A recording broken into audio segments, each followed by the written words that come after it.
Bonne année à tous! Je suis Mayolek et je suis toujours aussi Disneyphile qu'en 2016. Même si je n'irai pas qualifier les films Disney sortis cette année de grands incontournables, je reste toujours agréablement surpris de voir que le studio n'a pas perdu la main et a conservé de vrais standards dans leur qualité. Et vu que ça fait presque 50 vidéos que je célèbre leurs meilleurs et leurs moins bons, je me suis dit qu'il était temps d'être un peu plus explicite avec vous sur ce sujet. Tout le monde a son top 10 des meilleures chansons, des meilleurs méchants, etc. Mais pour moi, il n'y a pas plus clair pour jauger les goûts de quelqu'un que la liste la plus évidente qui soit. Quels sont nos films Disney les plus chers? Et par opposition, les moins chers? Pas en termes de prix, bien sûr. Quoique, le DVD de La Ferme se rebelle ne m'a vraiment pas coûté grand-chose. Vous faire part des 10 Disney qui me plaisent le plus et qui me plaisent le moins, c'est je pense la façon la plus directe de faire partager mes goûts. Et au stade où nous en sommes, ça me semble de mise. Et cela étant, avant de commencer, j'aimerais clarifier plusieurs points. Déjà, c'est subjectif, tout ça. Ensuite, vu que vous avez eu ou vous aurez une critique vidéo dédiée à chacun de ces titres, je ne m'étendrai pas dessus énormément dans cette liste. Ça va faire 20 films quand même. Puis, je dois vous l'avouer, le titre de cette vidéo est un peu mensonger. Je ne vais pas faire ma liste à partir de tous les films Disney, mais seulement les films Disney Animation Studios.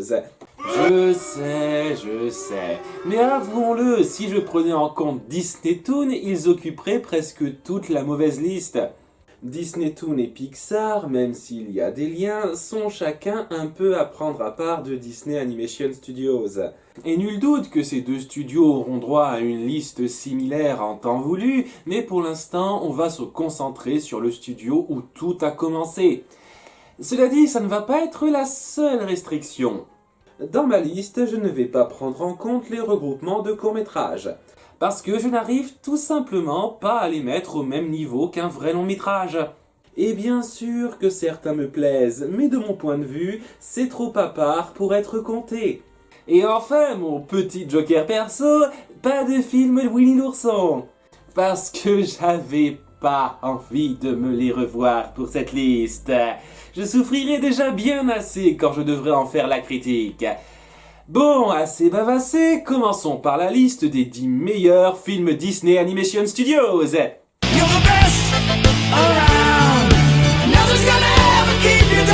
Numéro 10, ça a été très serré pour cette place. Et ça s'est joué entre 4 films, dont Le Roi Lion, Réponse et La Reine des Neiges. Et histoire de balayer tout débat hargneux stérile, je suis parti sur... Ce film n'a peut-être pas la même grandeur épique que les 3 précédents, mais il cherche avant tout à être drôle, et il le fait très bien. Et ce qui me plaît vraiment, c'est qu'il ne se serve pas de la comédie comme excuse pour jeter le scénario à la poubelle. Il y a une histoire intéressante, des personnages aux motivations compréhensibles et une résolution satisfaisante. Ça aide à apprécier davantage la comédie, et ça fait de ce film le Disney le plus drôle que j'ai jamais vu. Chacun trouve son bonheur où il peut. Numéro 9, La Petite Sirène. Une histoire prenante, une héroïne attachante, tout simplement. Ce qui place ce film un petit peu au-dessus des 4 susnommés, c'est son statut de précurseur. J'avoue qu'en dehors de ça, j'aurais du mal à expliquer pourquoi il est particulièrement supérieur au Roi Lion ou à la Reine des Neiges. On a le même genre de points forts dans l'humour, l'action et les chansons, avec le même genre de points discutables autour de l'histoire et des personnages. Cela dit, ses défauts sont loin de gâcher un bon film global vraiment prenant, qui reste un incontournable de son époque. Numéro 8, Alice au Pays des Merveilles. Ce film a un univers dément qui a réussi à me capter malgré mon ressenti vis-à-vis de ce genre d'histoire. Et rien que ça, c'est un exploit. Alice est une de mes héroïnes Disney préférées, et chaque personnage de cet univers est drôlement marquant. À part peut-être... Oh, j'ai oublié qui c'était. Oh là là! Numéro 7, Aladdin. Comme pour La Petite Sirène, c'est une aventure simple mais vraiment prenante, avec quelques détails à redire, mais pas au point de bouder son plaisir. Là où ce film surpasse La Petite Sirène, c'est dans les deux personnages de Jafar et du génie qui surclassent leurs équivalents marins. Concours, qui a le meilleur rire?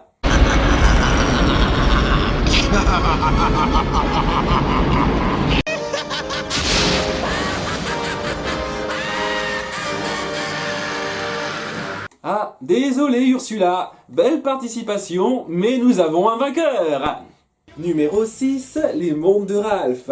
Qu'est-ce que je n'ai pas déjà dit sur ce film? Une histoire rondement menée, des personnages attachants et un très bel hommage aux jeux vidéo. La plus grande chose que j'aurais à lui reprocher, c'est qu'il n'aura pas trop aidé ma glycémie. Chocolat, je déteste le chocolat. Numéro 5, Le Bossu de Notre-Dame. Un film qui m'avait complètement ennuyé enfant et que j'adore maintenant. Il reste 2-3 points à redire qui m'empêchent de qualifier ça de très grand film, mais l'intrigue est palpitante, la plupart des personnages sont captivants. Disney a su reprendre une partie non négligeable du côté sinistre du livre de départ en y incorporant leur ficelle habituelle de façon en grande partie fluide. C'est un sacré exploit.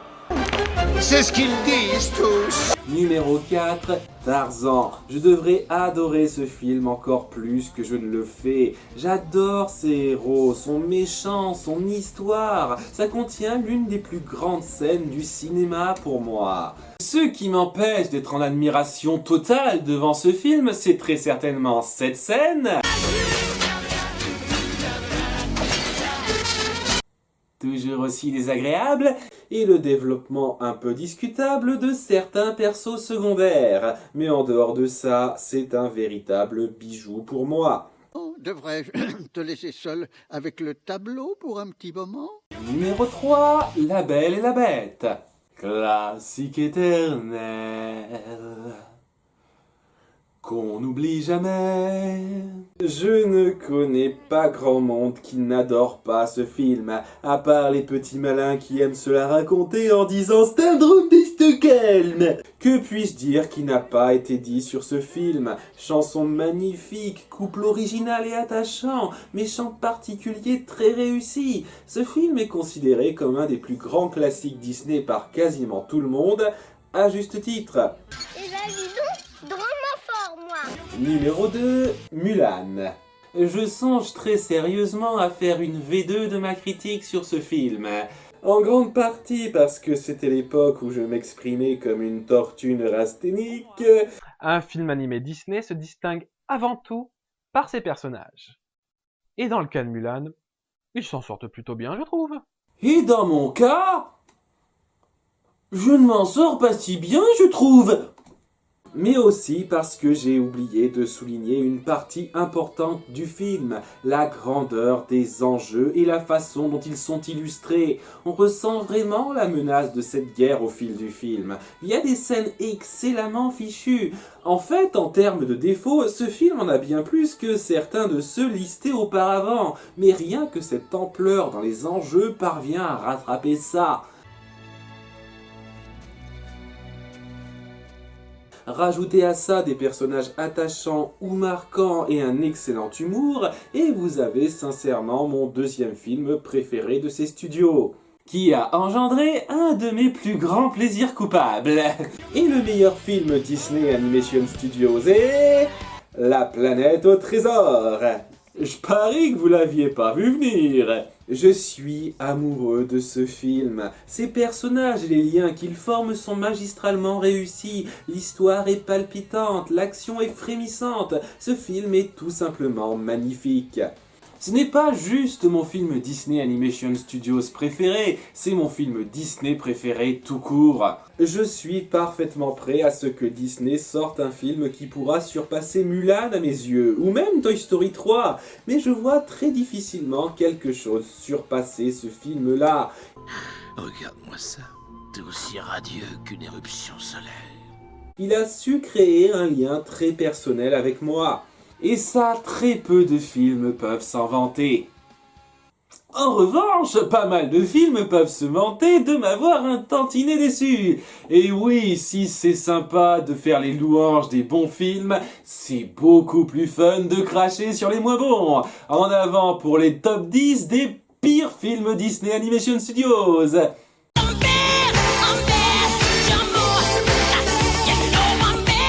Numéro 10. Comme pour la liste précédente, ça a été assez serré. Mais, et même si je sais que ça va déplaire, je ne pouvais pas ne pas choisir ce film pour cette place. Mississippi, plongé dans la chaleur. Je maintiens qu'il s'agit d'un film globalement correct, mais ses défauts sont très loin d'être négligeables. L'histoire part dans tous les sens pour pas grand chose, ce qui en fait un petit bordel. Certains personnages ne sont vraiment pas extraordinaires, et tant mieux pour vous si vous la voyez différemment, mais la morale est vraiment mal foutue à mes yeux. Mais ce qui a fini par confirmer cette 10e place, c'est le fait qu'on ait choisi ce scénario pour relancer l'animation 2D chez Disney. Je suis désolé, ça me restera toujours un peu en travers de la gorge. On pouvait faire bien mieux que ça. Numéro 9, Peter Pan. Fraîchement critiqué, que rajouter de plus? C'est bien trop gamin par moment à mon goût et j'ai beaucoup de mal à m'attacher à notre groupe de héros. Wendy, Crochet et l'action bien fichue parviennent à rattraper le coup, mais pas extraordinairement. Je ne peux pas laisser les soucis de ce film sur le sol. Numéro 8, Chicken Little. Si je ne me fiais qu'à ce que je ressens, ce film ne serait pas dans cette liste. Mais ce serait abusé de ne pas reconnaître tous ses défauts. L'ambiance mesquine mal gérée, la première moitié inintéressante, c'est loin d'être rien et je ne peux vraiment pas passer outre. Même si, inexplicablement, j'aime me revoir ce film régulièrement, je ne peux pas, en toute impartialité, le mettre au-dessus des précédents. Peter Pan et la princesse et la grenouille sont mieux réussis que Chicken Little. Même si je les aime moins. De quoi on parlait déjà? Numéro 7, Oliver et compagnie. Alias le film sans âme. Les personnages sont sans intérêt, l'histoire s'enchaîne trop vite et a très peu d'intérêt. À part la toute première chanson, rien n'est intéressant dans ce film. Juste aussi admet que vois-je. C'est l'un des films les plus fades que j'ai vu de la part du studio. Le truc, c'est que j'ai pas de grosses complaintes à faire, mais j'ai vraiment rien de folichon à dire positivement non plus. Donc ça arrive à passer vaguement, mais vraiment sans plus. Ce film marque la fin d'une ère chez Disney, et elle ne s'éteint pas vraiment avec les honneurs. Numéro 6, Dumbo. Ce film, c'est un peu Peter Pan sans les bons trucs.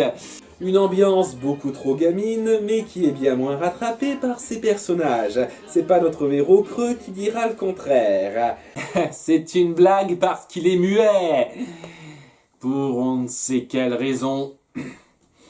C'est peut-être ce film qui a inspiré pas mal de jeux RPG. Vous devriez avoir honte de vous moquer comme ça.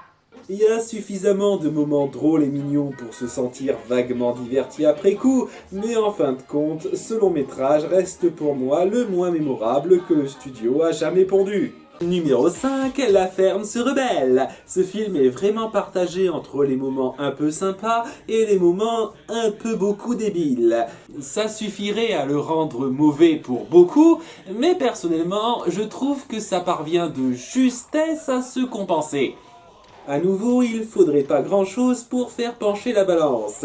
Comme Dumbo, c'est un film bien plus destiné aux mioches, et ça se ressent trop. Cela dit, ça devrait vous plaire si vous voulez voir de bonnes grosses mamelles exposées. Et personne n'a fait de hentai là-dessus. Numéro 4, petite parenthèse pour dire qu'à partir de maintenant, on entame les films que je n'aime foncièrement pas. Tous les films que j'ai cités jusqu'à présent, même si je ne les trouve pas géniaux, gardent suffisamment de bons points pour que je les considère comme pas mauvais. Je tiens à le préciser parce que c'est vraiment un exploit d'avoir fait seulement 4 films qui me déplaisent en 80 ans d'existence. Si on ne compte pas Winnie l'ourson. Numéro 4 donc, Dinosaure. Un peu comme pour La Ferme se rebelle, ce film alterne entre les bons moments et les moments stupides. Mais ce coup-ci, le bon ne parvient pas tout à fait à compenser le mauvais.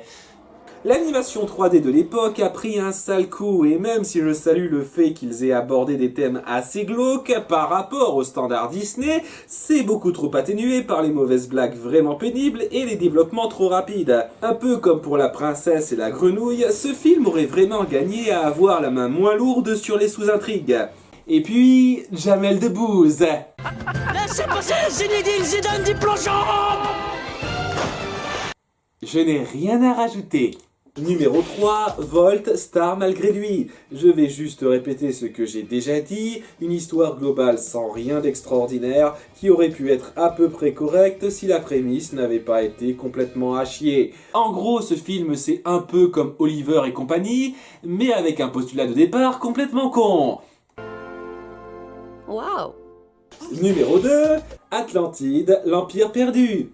Vous pensiez que ce serait le numéro 1 ? Eh ben non! Je le redis, je déteste la plupart de ces personnages. L'histoire est insultante et l'humour, soi-disant mature, forcé de ce film, est plus déplorable qu'autre chose. Moi, à l'école, je les raquettais les crétinos comme lui. Ah, mort de rire. Malgré tout, je ne peux pas lui nier des bons points, et c'est pour ça qu'il n'est que numéro 2 sur cette liste. Techniquement, c'est bien fichu, quelques persos sont intéressants et il y a pas mal de petits détails qui sont pas si mal que ça. Même si ça doit être le film Disney qui m'irrite le plus, en termes de qualité pure, il est clairement au-dessus du film qui va suivre. Et le pire film jamais produit par Disney Animation Studios est... Taram et le chaudron magique. Pour quelle raison ? Eh bien, c'est ce qu'on verra la prochaine fois. Ouais, je parie que vous l'aviez pas du tout vu venir celle-là non plus. C'était Mayolek, à bientôt pour la 50e, et n'oubliez pas d'être Disneyphile.